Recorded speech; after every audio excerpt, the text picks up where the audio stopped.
Okay, what we're going to do now is do a few problems from the 2016 exam. Okay, so let's go back in time. 2016, we're about to take the exam tomorrow. I'm so excited, Hillary Clinton's about to be president. Okay, 2016, September. Here we go. Oh, that's depressing.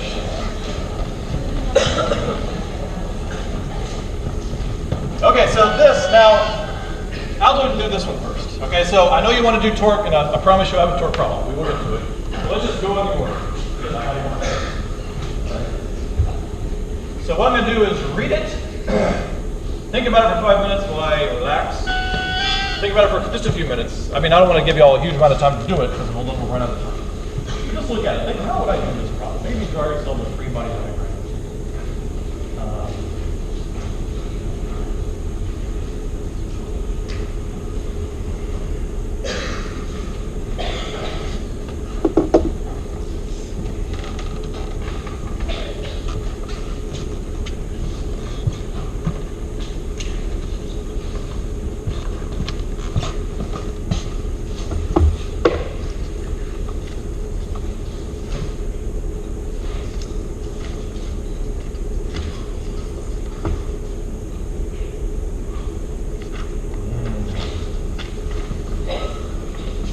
Draw, you keep going. I'm just going to draw. Get ready.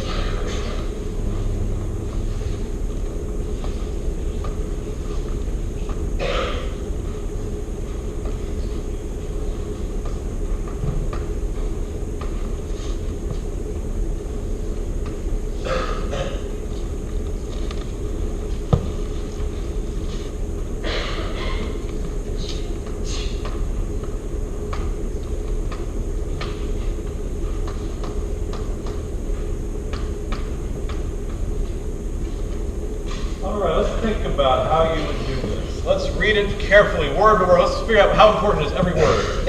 A system. The next system is an important word. Let's move on. The system comprising of blocks. Blocks are usually the square things. A light frictionless pulley. Frictionless and light. Light is the same as massless. If you see light pulley or massless pulley, this is not a torque problem. You don't have to worry about the torque on the pulley. You don't have to worry about angular acceleration. And what does that tell you about this tension if the pulley is massless? Constant, right? So the tension will change across the pulley if it has mass, but it doesn't. So what I'm calling T23 here is the same all the way around. A light frictionless pulley and incline and connecting massless ropes is shown. The 9 kilogram block accelerates downward when the system is released for rest. So they helped you out a little bit, and went ahead and told you that the mass of the 9 is big enough to pull it down. Okay? So it is going to go down with acceleration A. Okay, that was nice of them. Recall the tension of different ropes will be different. When I read it, I was like, wait a minute, it's a massless pulley. Why is the tension in the rope different? And I panicked and I realized, oh, they mean this tension. Right, so this tension is constant because it's a continuous rope, but it doesn't have to be the same as that tension. That's another rope. Different forces on each end. So that's okay. That statement gave me a little thing. Right? For parts A and B, assume there's no friction. Friction is included in parts C, D, and E. Then I think, okay, I know I can do A and B. I'll probably miss C, D, and E. So let's at least get started on parts A and B. Okay.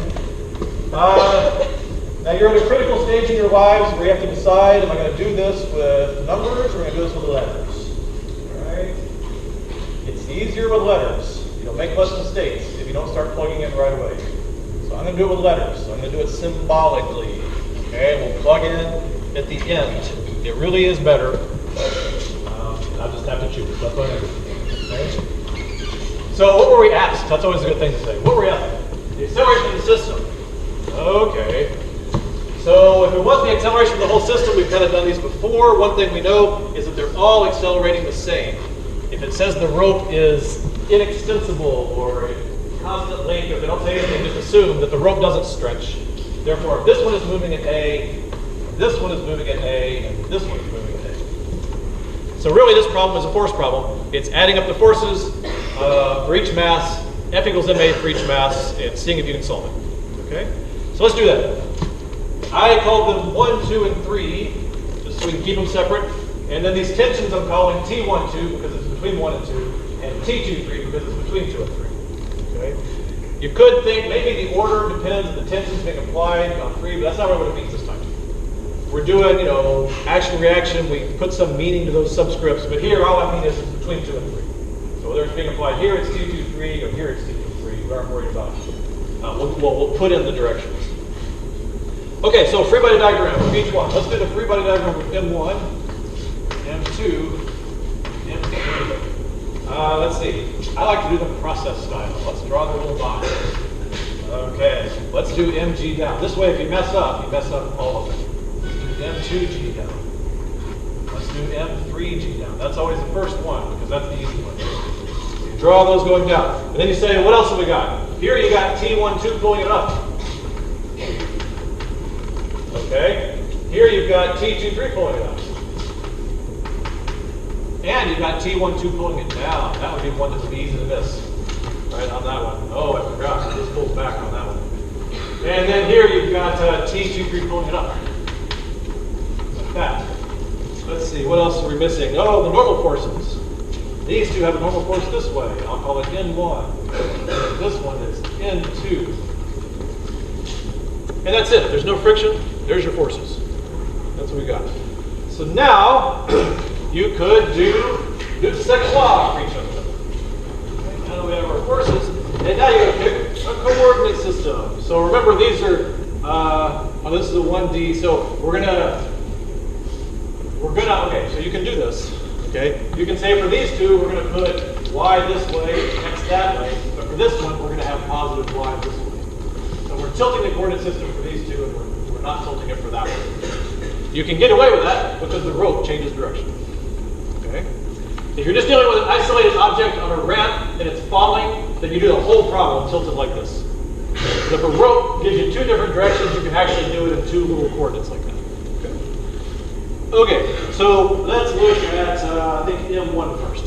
Some of the forces. So this is the positive direction, and this is the positive direction. And you can see even the way you labeled it. You say, oh my God, wait, we're going in X for these two and Y for that one, and those are the same? Yeah, because the rope is changing the direction. So I guess it would make more sense with my math if I called this the positive X direction. That might help, or maybe not. You have to decide. It's your problem. You do it the way you want to do it. Okay, so M1. Let's see. So we just care really about this direction. The normal forces. Is the normal forces going to do anything if there's no friction? No. Normal forces don't really matter for this one. Later, when there's friction, they might matter. Okay, so up the ramp. For this one, T12 is pulling up the ramp. It's just a magnitude, but we know it's positive X direction, right? And what's pulling it down the ramp? Oh, we have to put this in components. You know, mg, you know that's theta. So you know mg cosine theta is the adjacent over the hypotenuse. You know mg sine theta is the opposite over the hypotenuse. That's something that's so common it's worth memorizing. Right? Some parts of physics you want to always be able to do from scratch. Some parts are so standard you should just look at it and say, okay, it's going to accelerate down mg sine theta. Because they always give us theta here. So you wouldn't want to have to do that and mix it up. If you have to do it, you can do it. But that's one that's worth having at your fingertips. So this is minus m1g sine theta equals what? If they told us it's accelerating that way, we'll do the magnitude of the acceleration. We know it's going positive equals m1 a. So there, I'm sorry, I'm not really very big. There's one of your equations. T12 minus m1g sine theta equals m1a. And now let's do m2. We won't spend as long on it. T23 up. Being pulled back by T12. Right? Gravity's pulling it back by m2g sine theta. That equals, also going up, m2. So the thing we're looking for is what? A. How are we doing on unknowns? Oh, we don't know A, we don't know either tension. Oh my God, there's 3 unknowns. If there's 3 unknowns, we need 3 equations, right? Is there one more equation? There's one more equation. We got to do the F equals MA for this one. So now, we're going to put those tensions in the opposite direction. Were we crazy? Yes, that's what we're going to do. Okay. So we're going to say this way is up, so we're going to say T23 minus M3G is down. And we know it's going down, so we're going to put a minus because these are all magnitudes, M3A. Now this has an unknown here and the unknown here. So now we have 3 equations and 3 unknowns. In principle, you could solve that algebraically. All right? Sounds kind of harder for an exam, doesn't it? 3 equations, 3 unknowns. Seems kind of unreasonable. That was 2016. It's a different time then. The team has talked about it, and we had a problem with 3 equations and 3 unknowns. We decided we're not doing 3 equations and 3 unknowns. It's too much algebra. Okay? So you will not face 3 equations and 3 unknowns. Okay? But we're still going to finish this. So I'm just letting you know, if you look at that and say, I could set that up and I would never do the algebra, definitely set it up. Because you'll get partial credit. But then the algebra, you may not have to do something this complicated. But it's not as bad as it looks, right? If it's 3 equations, 3 unknowns, and every equation had T1, 2, T2, 3, and A, you'd have to set up a matrix or something. I don't know, you'd have to do linear algebra. But actually it's not that bad because look, T1, 2, you put that there, T2, 3, you put there, and then you have an equation that's all in A. So let's do that. Let's see. T2, 3 is M3G minus M3A. That's T2, 3. I'm calling that T2, 3. And then minus T1, 2. Well, T1, 2 is M1G sin theta plus M1A, but then they're both negative. Minus M1G sin theta minus M1A. And then minus M2G sin theta equals M2A. You wouldn't mess that up on an exam, would you? No. And then you solve that for A. Turn it around, you do this and that, and you get that A. You always get these things as some fraction of G. It always ends up looking like that. So you just isolate the A's, isolate the G's, solve for A, and it looks like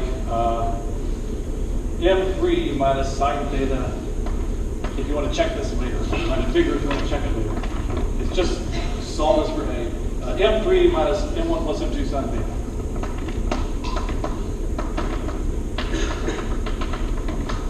Theta over the sum of all 3. M1 plus M2 plus M3. These problems always end in something like that. Right? There's always some sum of the masses down here, some difference of the masses down here. M3 is pulling it down, M1, M2 are pulling it back in sin theta. It almost tells a story. Beautiful. And if you did it, plug in the numbers, you get 2.06 meters per second squared. Here's an important check on these kinds of problems. What is the important check for that? What is it less than? It's less than 9.8. If you get an answer bigger than 9.8, you probably screwed it up, right? Because is attaching these masses going to make it fall faster than gravity? No. Right? So you want to look at that number and say, I hope this is smaller than 9.8. Okay. So we can do problems or answer questions. I think we're going to do problems. Because otherwise, that's all we'll do. Okay, so we did part A. Look at that. That looks so bad. Part A. Find the tensions in the ropes. Well, now I have A. Right? So part B. Find the tension. Oh, you go back to these. T1, 2. It's just MG, M1G sin theta. You know all those numbers. Plus M1A. Oh, you put this here. You were given M1, you know G, you know sin theta. So that's how these problems usually work. You just solve for A, and then you plug it in to get the 2 T's. And I didn't write down the numerical answers. No, I think it's in the next page. Yeah. So T1, 2, when you just plug all that in, is 41.8 newtons. 41.8 newtons. And T2, 2, 3 is like all this, same thing. Right? It's just M3G minus M3A. M3, if I may, times G minus A. Is that going to be less than G? Or no, never mind. So you plug that in 69.7 meters. You have no check for that. There's no universal newtons that it should be. Although you do have one check. What would the check for that be? Which one should be bigger? T23 should probably be bigger because it's pulling more. Right? So good. T23 came out bigger. 69 versus 48. So that's A and B. What is C? Uh-oh. What is the total static friction needed between the incline and the 6 kilogram and 4 kilogram masses taken together for this system to stay in rest? Give one value to T3. What? Okay, so this problem, in addition to being a little annoying because it's 3 equations, 3 unknowns. This question is a little weird. Let's see, so this question, so basically what I did is I redrew my free body diagrams. Okay? So I don't want to take all the time to draw them from scratch. So now we're in part C. You say, okay, we've added friction now. What would that look like in our free body diagram? Well, it would look like that, right? Friction opposes motion. It's static friction though. I'm going to call this F1. And now there's 2 forces pulling that back. I'm going to call that F2. So that's really the only change, because we had F1 and F2. And it's static. So what we would do then to solve that is look at the question. So to say, what's the question again? What is the total static friction needed between the incline? So they want to know basically F1 plus F2. They want to add F1 and F2 together and give it in newtons. That's kind of weird. Okay. This is also like a weird algebra problem. It's 2 equations and 3 unknowns. I don't want to do it. We wouldn't. This is too much. Okay. Let me just tell you how to think about it, and I'll tell you the math trick. We're trying not to do math tricks. Okay.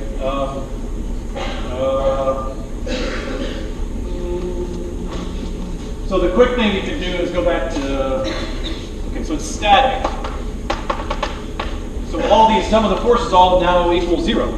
So in principle, that's easier, right? So now we know what? T23 minus M3G equals 0. It's static. So now we know T23 numerically. So you think that must make it easier. We already know that number. All right, so then we're done with that. So let's apply it to M2. Okay? M2, we say, okay, T23, this is M3, this is M2. T23 minus T12 minus F2, that must all be okay. Well, let's see. Oh, wait, no, I forgot something. And, well, I didn't draw it. Did I forget the NG something? All right, there's one more in here. There's 3 vectors there. Oh my God. Let's see, that's M2 G sine theta. Wow. There's another term on it. Minus M2 G sine theta. Is that everything? Why do I have M3G in here? Oh, I'm substituting in for the tensions, right? So then you can substitute in and say, well, this is M3G. Right, you're still trying to find T12, so you can solve for all the forces. Minus F2, minus M2G. All I did was plug into that. And then you do the same thing for M1. Or M1, yeah. And you get another annoying equation, n equals 0. Okay? Annoying equals 0. Just giving you the basic ideas. We're not running out of time. Another annoying equation, much junk equals 0. And you say, what am I looking for? What are my unknowns? I don't know T12. I don't know F2. I think that's what this has F1 in. Now we've made this even harder. 2 equations and 3 unknowns. Well, that's why they ask for F1 plus F2. When you combine them, you actually get F. If you add the equations, you get F1 plus F2. So that's really only one of them. So it's really 2 equations, 2 unknowns. So that's like major algebra acrobatics on an exam. So that's why we're not doing 3 equations, 3 unknowns anymore. Okay? Forces. Week 3. Man, you guys are thrilled. Okay, let me think. How many others do we have? Let's see. Then it goes on. But there's some kinetic friction that it goes on. I'll post those if you want to play with those. So that's forces. So blocks on ramps, friction, everything. Remember, your 4 forces are weight, normal, friction, and tension. No springs. Just those 4. Okay. Let's see. I think this one has a little rotation. Oh, Okay, let me think about this during the break. It'll be a brief break. I'll think of the thing.